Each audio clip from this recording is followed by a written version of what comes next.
Hey everybody, it's Adele. How you doing? If you are watching this in a replay, please put hashtag replay. I'm gonna go online and just check that everything's working right. And happy Monday. See if I can get on here.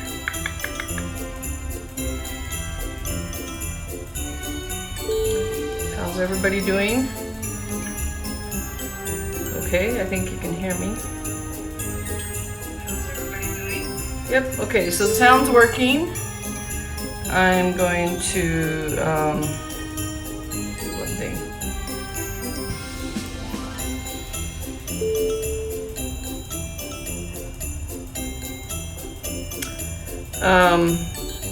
Let's see. Hey Dory, good morning, how are you? So today, I'm going to be chalking this transfer. So Chalk Couture uses silkscreen transfers and Chalkology paste to make beautiful, beautiful things. And so I'm going to use, of course, probably some of my favorites here, and maybe some white. So I'm going to do white and probably the blue. Maybe I should do this blue, a different blue. That's very bright, I don't want that one. Maybe I'll do white and eucalyptus. Well, you know, when you don't have to report to a 9-to-5 job, it seems like Monday is not as hard. But maybe it is for you, Dory, I don't know. To me, the weekends seem to, it doesn't even matter what the weekends are, you know what I mean? Anyway, I'm heading south today. Probably swing by my hometown and briefly, and then I'm going to be heading to Safford to take care of some other business that I need to resolve.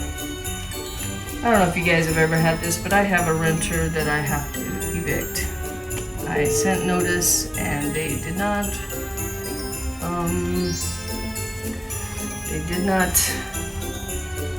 move out. And they owe me a lot of money, so I've got to go figure out what I need to do to make that process happen. In fact, I'll be relying on my family, who they all have. Actually, I'll be talking to my nephew Jerem, and also to my brother John, because they have different types of experience with rentals and what the process is. And for me, I've never had to evict anybody, so it's a hard thing for me to do, to be honest. But it's been going on for several years that I've been getting questionable, you know, let's just say she owes me a lot of money. And the time has come to make a change, and I know she has the money because she has a job, and rent should be the first thing you pay, well, after tithing or whatever. But if you're into that, well, I cannot get this on straight to save my life. Okay, I think this one might be cut a little crooked because it's not looking right. Hey Jody, good morning. I'm on my way home, sort of. I'm taking the long way home to go to my hometown, actually. Then I'll go on to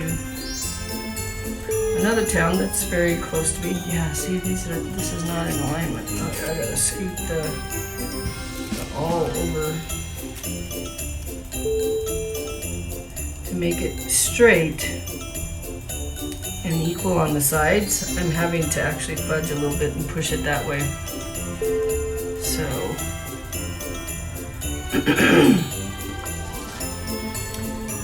it's always interesting going back to my hometown. Things have changed a lot, you know, with my mom and dad both passing, and it's just It's change is hard, right? Well, it's not hard, it's just change. So, still not down right. Okay, I'm just gonna lay it down and chalk it. Maybe I'm being too picky. Sorry, I have a little frog in my throat. I'm not sure where he came from, but need to kick that frog out.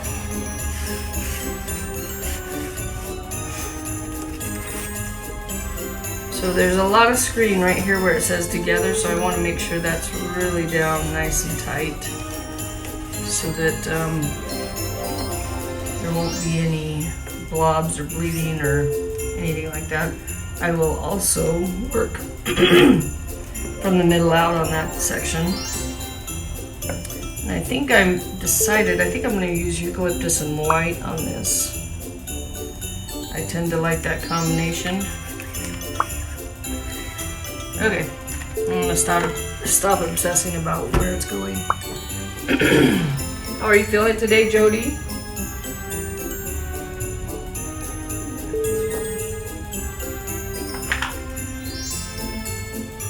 I'm gonna stir this up.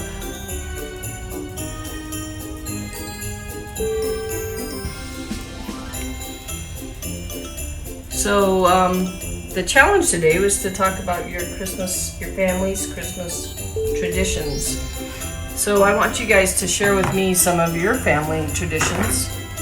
In my family, as a kid, the night before Christmas, Christmas Eve, we would go through the Christmas story. My dad would usually be the donkey, you know, and all of us kids would you know, take different positions in the Christmas story. And so the Christmas story would be read, and then we always chose names for the night before Christmas. I guess I need to go get a drink of water, but I'm good. So that night, Christmas Eve, was all about exchanging gifts with each other. And usually, my dad picked somebody in our hometown, and sometimes it was 3 or 4 people. Hey, Cindy. And he would do something special for them, and he taught us this. This is where I get my desire to help people and things like that, is from my mom and dad. So he would usually pick 2 or 3 families in the town we lived in to drop stuff off at their houses, and usually it was the families who didn't have any money, and he knew that because he ran a grocery store there. So we would put together big boxes, grocery boxes of food and things like that. Sometimes, you know, toys too, but mostly it was around food and fruits and vegetables and things like that. And so what we would do is we would knock and run. And for us kids, first of all, we didn't get it, you know. We would, I'm not sure if I'm doing this the way I want to. I'll just do it. It doesn't matter. So we would knock and run and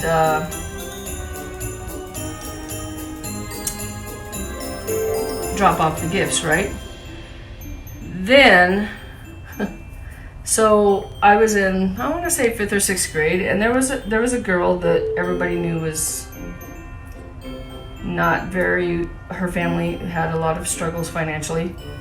And so the teacher said, tell us something amazing that happened, or what happened for your Christmas that you really enjoyed, or something like that. I can't remember how he framed it. And this girl raised her hand, and she never raised her hand because she got picked on a lot and bullied, I would say, probably. And she said, well, someone came to our house and left a whole bunch of boxes full of stuff. And without that, we wouldn't have been able to eat Christmas Day.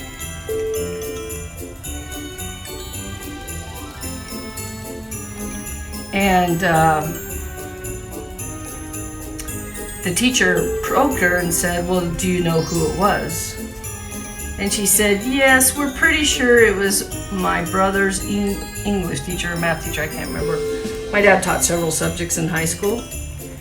And he also had a store, so my dad was a very hard worker. And but at that time he was doing both somehow. I'm not really sure how he was doing that. But she goes, I'm pretty sure it was this English teacher or whatever my dad was at the time. And something that made me, you know, and I never said anything to anybody at that time because I was just like, I didn't want to get caught. You know, that's the whole deal. When you knock on a door and you run, you don't want to get caught. So I never said anything to anybody. But, and honestly, I can't even think of her name right now. So we would do that. We would take food or whatever to people's houses and knock and run. Then the other thing we would do was after that we would come home and do the Christmas story with my dad as the donkey. And then and the donkey changed over the years because as our family grew it would turn into nieces and nephews being the donkey and, you know, stuff like that. So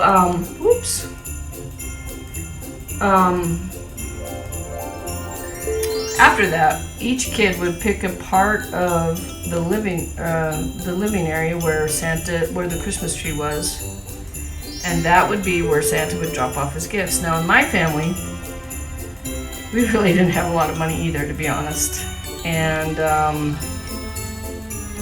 Santa Claus never wrapped the gifts at our house because that would have been cost prohibitive for our family. We really didn't have that much money. So, oh, I love how it's turning out. Look at that. So that's my most memorable tradition, is that my dad always gave away. Was always giving to those less fortunate than us. You know, we didn't have a lot of money, but we had more than they did. And he knew that and was conscious of that and did his best to balance the scales, so to speak. And I'm sure my brother and other people in my family may have different memories of my dad. The other thing I remember, and it's just a real side funny note, is that my dad sometimes would cook on Christmas Day. Very, very rarely, but sometimes he would cook. And when he did, we actually got food that my mom didn't prepare every day. So my mom was not a good cook, and she would make us the same things every day for breakfast, like oatmeal and toast. Yeah. So when my dad would cook, we'd have like chorizo and eggs or pancakes or something like that, but never waffles. We never had waffles because we never had a waffle iron. And then the other thing I remember about my dad was that, or Christmas and holiday traditions, maybe Thanksgiving more so, is that was when he would change the oil on his cars because he actually had the day off. So my dad usually worked 2 or 3 jobs because he had 9 kids. So he usually worked 2 or 3 jobs to keep us all going. So he changed his own oil. Back then there wasn't, you know, Jiffy Lube on every corner. We never went out to eat as kids. I rarely remember going out to a restaurant. We always either took food, usually packed food, or just, you know, didn't eat till we got to my grandmother's house or wherever we were going. We didn't really leave town much because we had everything, I guess, that we needed in Duncan, Arizona. But we didn't leave town much, probably because they didn't want to haul 9 kids in the car across, you know, to Mesa area. I do remember a lot of those rides too, you know. It's funny, I remember we had an old Rambler. Is that a Ford? I think it's a Ford. And sometimes there would be people in the back, there would be And that was way before the invention of seatbelts, or the emphasis on seatbelts for sure, because seatbelts didn't come around till way later, because we would climb over the seats and whack each other in the head, and we were kind of rough on each other.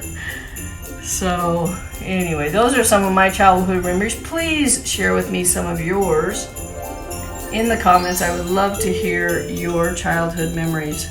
Sorry, I've been just chalking as I go. And here's what we ended up with.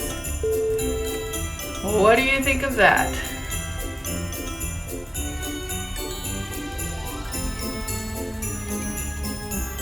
Do you like it?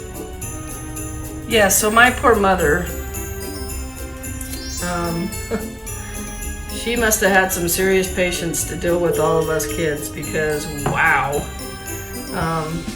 I can't even imagine doing that now, taking that many kids in the car. You know, I take, you know, a few of my nephews and nieces in the car, you know, but that's for one day and one time when I'm not already, you know, I'm sure she was sick of us most of the time. It's probably pretty funny, but anyway, my mom was way patient compared to me. In fact, one of the things she said, one of the things I remember her saying to me most of my life, patience is a virtue. And I would say back, yes, Mom, one I don't possess. So anyway, yeah, it's kind of funny. What the memories that you remember and what your siblings remember, because it's interesting to hear the different stories they remember about things that happened. Oh yeah, see, we didn't do church on the holidays. No, we stayed home. You know, we go to church enough in the I was raised Mormon, and we went to church 3 hours a day, plus during the week we'd go to 1 or 2 events, and I'm like, yeah, on Christmas Eve we would stay at home. So anyway, and Christmas Day, we didn't really travel during the holidays. We stayed home. That was our, you know, when you have 9 kids, you don't have the money to travel, first of all. And why would you want to put everybody in a car and take them on the road and listen to them fight? Because we always fought, all of us kids, you know, that's just normal.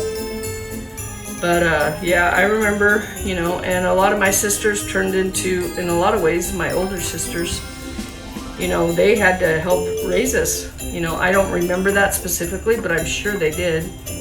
We all had chores that we were assigned, and mine that I hated. And it may be why I hate it to this day. So every day when I got home from school, it seems like every day, I'm sure it wasn't, but I would come home to a couch full of clothes. And those chores were just, you know, but my sisters had, you know, dishes and, you know, scrubbing the bathrooms, and Saturday was like torture day for us, because that was the day we cleaned everything. Like, we would sweep them up, all the floors. We vacuumed every single day. That was somebody else's assignment. I vacuumed some too. I remember doing that too. But the assignments changed as you grew up. And some people were assigned to make dinner. Not make dinner, to help Mom with dinners.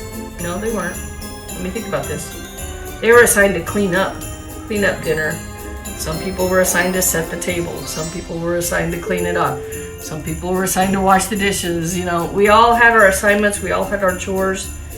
And there was no chore chart. It was just Mom's mouth, you know, after us to get whatever it was that we were assigned to do done. So anyway, share with me your traditions. Thank you, Jody and Dory, for sharing yours. I would love to hear them all. And you guys have a good day. Okay? Hey everybody, if you like this video, please click on the subscribe button and then hit the bell icon. And don't forget to visit my website. Thank you.